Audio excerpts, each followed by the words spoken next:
And I'm Jake. Today, we're talking about something that's really close to the heart, when friends slowly drift apart. Yeah, it's one of those things that happens quietly, right? You don't really notice it at first. One day you're texting all the time, and then suddenly weeks go by and you realize you haven't talked. Exactly. And before we dive in, if you enjoy practicing English with us, don't forget to like, subscribe, and share this podcast with a friend. And tell us in the comments, have you ever felt a friend slowly drift away? How did it make you feel? All right, let's get started. You know, Anna, I think drifting apart doesn't always start with something big. It's more like small distances that grow over time. Yeah, like when your friend starts a new job or moves to another city. At first, you still text, but then schedules get crazy. You tell yourself, we'll catch up soon, but soon never happens. I've been there. With my university friend Sam, we used to hang out every day. After graduation, he moved abroad for work. We promised to call every weekend, but life happened. That phrase, life happened, it's so true. It's simple, but it explains so much. It means things got busy, unexpected events came up, and before you knew it, time just slipped away. Yeah, and sometimes you feel guilty, right? Like, I should have called or I forgot his birthday. But it's not always about caring less. It's about growing differently. That's an important phrase, growing differently. It means you and your friend are still good people, but maybe your lives or values start moving in different directions. Totally. And that doesn't mean the friendship wasn't real. It just changes shape. I like that changes shape. Friendship isn't gone, it just looks different now. Maybe it's less often, but still warm when it happens. Yeah. Sometimes the hardest part is realizing it's normal.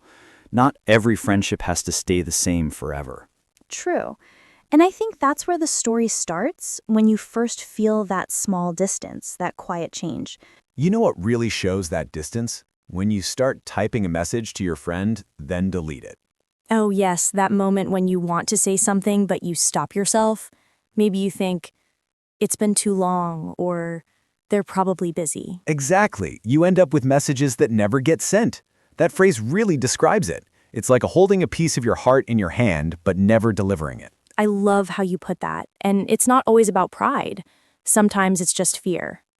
Fear that it'll be awkward, or that maybe they've moved on. Yeah.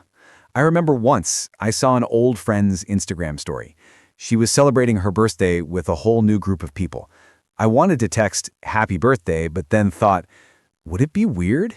I've done that too. You stare at the screen, thinking too much.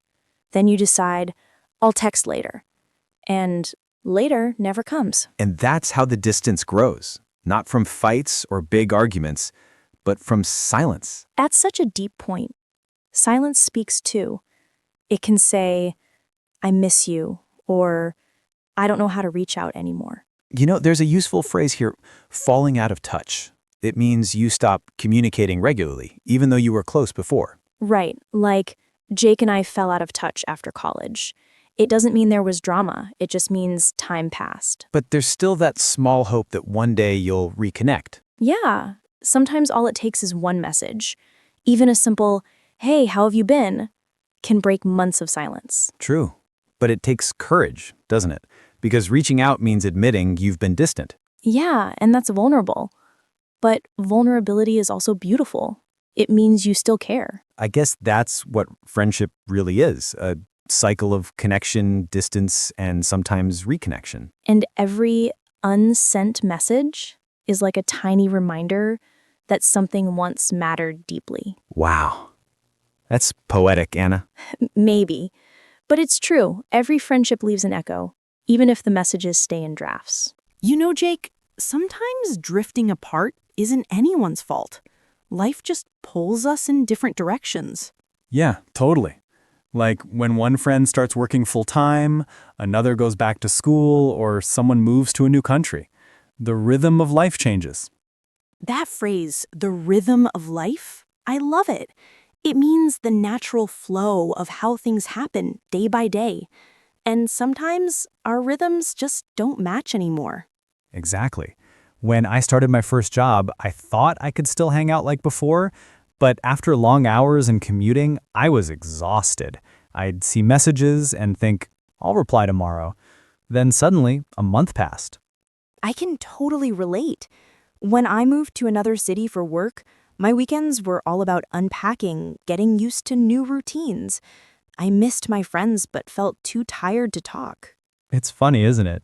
We think real friendship means constant communication, but actually it's about understanding. Yes, understanding. That's a key word. True friends understand when life gets busy. They don't guilt you for disappearing for a while. Still, it hurts sometimes. You see your friend having fun with others and wonder if they've replaced you. Oh, yeah, that feeling. Jealousy mixed with sadness. But usually it's not that they replaced you, it's that they found new people who fit their current chapter. Current chapter. That's such a nice metaphor. Like in a book, you can't stay on one page forever. Each chapter has new people, new lessons. Exactly. And that doesn't erase the old chapters. They're still part of the story. I had this one friend, Leo. We were close during college, then he moved abroad. We barely talked for 2 years. But one day, he called me out of the blue, said he was in town. Oh, how did that feel? Honestly, a bit awkward at first. I didn't know what to say. But after 10 minutes, it felt like no time had passed at all. That's the magic of real friendship. It can pause, but it doesn't always end. True. Maybe that's what practice English in real life really means too. Learning to express real feelings like that in simple words. Yeah, because friendship isn't grammar perfect. It's emotion perfect. I like that. Emotion perfect. So Jake, about your friend Leo, that moment when you met again after years apart, that's such a strong image. I think a lot of people know that feeling. Yeah, it's that strange mix of excitement and nervousness. You're happy, but also wondering, are we still the same? Exactly. I had a similar experience last year. I bumped into my high school best friend at a cafe. We hadn't talked in almost 5 years. Oh, wow. What happened? At first, we both froze. I didn't know whether to hug her or just wave. It felt awkward, like meeting a stranger who knows all your secrets. That's the perfect description. But after a few minutes, it was like time folded. We started talking about school memories, teachers, silly things we did, and suddenly we were laughing again. That's amazing. It shows that truth friendship doesn't really disappear, it just sleeps for a while. Yeah, like it's resting quietly until you wake it up again. You know, there's a useful phrase here, pick up where we left off. It means to continue a relationship or conversation as if no time has passed. Oh, that's a good one. For example, when we met again, we just picked up where we left off. Right, and that's the best feeling, when connection returns naturally. You don't have to force it or pretend. Totally. But I think there's also a lesson here. When you meet an old friend, you realize how much both of you have changed, and that's okay. Yeah, sometimes the friendship feels different, calmer, more mature. Maybe you don't talk every day anymore, but you appreciate the time you do have. That's so true. Friendship grows just like people do. It's not about how often you meet, but how real it feels when you do meet. I like that. You know, when I saw Leo again, I realized something. I'd been afraid he'd forgotten me, but he hadn't. He remembered small things, like my favorite song and our old inside jokes. Aw, that's sweet. It's funny how memories can bridge years of silence. Yeah, it made me think maybe distance doesn't kill friendship, forgetting does. That's beautiful, Jake. Maybe the key isn't to fight distance, but to keep remembering, to hold space for each other, even quietly. I think that's where real connection lives. You know, Anna, that idea of holding space really makes me think. When do we hold on to a friendship and when do we let go? That's such a deep question. I think there's no one answer. Some friendships fade because they're meant to, and others stay because they still have life in them. Yeah. It's like plants. Some need constant care, while others can survive with a little sunlight every now and then. I love that analogy. You know, there's a phrase, to grow apart. It means people slowly become less close because of changes in their lives or personalities. Right. I think everyone grows apart from someone at some point. It's part of growing up. But sometimes we hold on too tightly, thinking letting go means we've failed. Exactly. But letting go can also mean acceptance. It's saying, I'm grateful for what we had, even if it's not the same now. That's beautiful. I had a friend I used to talk to every night during college. After a few years, our conversations became short. Just quick, how are you messages. I kept trying to make it like before, but it felt forced. I've been there too. When you try too hard, it feels unnatural, like you're chasing a memory instead of connecting with a person. Yeah. One day, I just stopped pushing, and strangely, that gave me peace. That's powerful, Jake. Sometimes love, even friendship, means giving space. Not every relationship needs to end dramatically. It can just fade softly. You know, one phrase I like is to wish someone well. It means you still care about their happiness even if you're not part of their life anymore. That's such a gentle expression. Like, we're not close anymore, but I still wish you well. Yeah. It's kindness without ownership.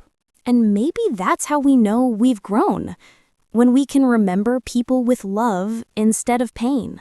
Exactly. I think that's emotional maturity, understanding that not all endings are sad. Some are just natural. Beautifully said, Jake. So maybe it's not about holding on or letting go. It's about holding on to gratitude. I like that. Because even if the friendship changes, what you shared still shaped who you are. Yes. And no matter what, that connection remains a small part of your story forever. You know, Jake, after talking about all this, I keep thinking maybe friendship isn't about time or distance. Maybe it's about staying connected in new ways. Yeah, like how we can still keep in touch even if life gets busy. These days, a simple message or voice note can mean a lot. Totally. You don't have to talk every day to show you care. Even sending a random photo or meme can say, hey, I thought of you. Exactly. I send my friends funny reels all the time. Sometimes that's our whole conversation, but it keeps us close. You know, there's a phrase, it's the thought that counts. It means the action doesn't have to be big. The caring behind it is what really matters. That's such a good reminder. Like, last month I sent a postcard to my old roommate just for fun. He texted back, dude, I didn't know people still send these, but he loved it. That's adorable. I think those small gestures, a postcard, a quick call, a shared song, keep friendship alive in the real world. Yeah, and we can use technology intentionally, not just scrolling, but actually connecting. True. Maybe practicing English in real life is like practicing friendship. It's about small, consistent efforts. I love that parallel. Both take patience and heart. You know, there's also comfort in knowing that not every friendship needs constant contact. Some are like stars. Even when you can't see them, you know they're still there. That's such a poetic image, Anna. Stars and friends, both shining quietly, even from afar. Yeah. So, if anyone listening feels like they've lost touch with a friend, maybe today's the perfect time to reach out. Just a short, hey, I miss you. It might be all it takes. Absolutely. Don't overthink it. Real friends understand. And even if the connection isn't the same as before, that's okay. Friendship doesn't have to look perfect to be real. Exactly. As long as it comes from the heart, it's enough. So, what did we learn today? That friendships change, people grow, but care and kindness always stay. Yeah, and that distance doesn't erase memories. It just teaches us to love differently. Thanks for joining us today, everyone. And remember, real English is about connection, not perfection. Keep speaking, keep feeling, and keep reaching out, both in language and in life. See you next time, friends. Take care and stay connected. Bye.